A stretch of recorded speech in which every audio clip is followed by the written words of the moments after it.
Mutton എങ്ങനെയുണ്ട് ചേട്ടാ? പൊളിയല്ലേ? നീ കൊണ്ടുവരുന്ന ഫുഡെല്ലാം എനിക്ക് ഇഷ്ടമാണ്. പക്ഷെ എനിക്കൊന്നും എന്റെയും ടേസ്റ്റ് കിട്ടുന്നില്ല. എന്തു പറ്റി ചേട്ടാ? ഞാൻ തകർന്നിരിക്കുകയാണ് ഋഷികേഷ്. ആരാണ് എനിക്ക് പേരിട്ടത്? സോറി. It's okay. എല്ലാം നമ്മുടെ തെറ്റുന്നല്ലോ.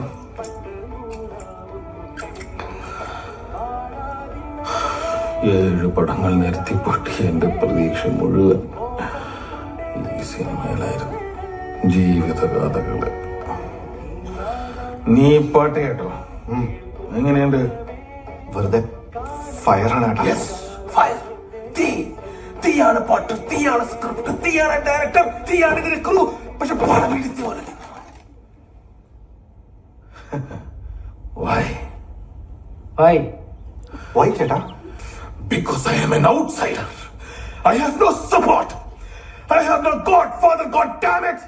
നിലവാരമുള്ള നല്ല സിനിമ ചെയ്യണമെന്ന ആഗ്രഹത്തോട് തന്നെയാണ് ആ മലയാള സിനിമയിൽ വന്നത്. പക്ഷെ ഇതിനകത്ത് വന്നപ്പോൾ ഇവിടെ എന്താ caucus, belt, groupism, favouritism, nepotism. അതെ. കുറെ നേരമുള്ള പിന്നെ സോറി ചേട്ടാ. It's okay. ഓക്കെ.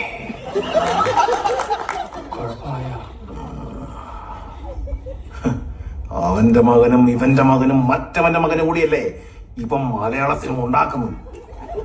ഇവിടെ എന്റേതായ സ്ഥാനം ഉണ്ടാക്കാൻ വേണ്ടി ഞാൻ എടുക്കുന്ന സ്ട്രെസ്സിനിടയിൽ ചിലപ്പോൾ ഞാൻ 3-4 ബിരിയാണി കൂടുതൽ കഴിച്ചു വരും. അതിന്റെ പേരിൽ ഞാൻ തടി വെച്ച നെഗറ്റീവ് മാത്രം പറയുന്ന ചില സോഷ്യൽ മീഡിയ എന്റെ ബോഡി ക്ഷണിച്ചു ആ ഭാഗം കളിയാക്കും.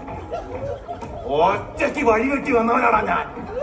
ഒറ്റയ്ക്ക് വന്നവരെ കളിയാക്കുന്നോളാം പാർട്ടികളെ. ബോഡി ഷേമിംഗ് ചെയ്യുന്ന പാർട്ടികളെ.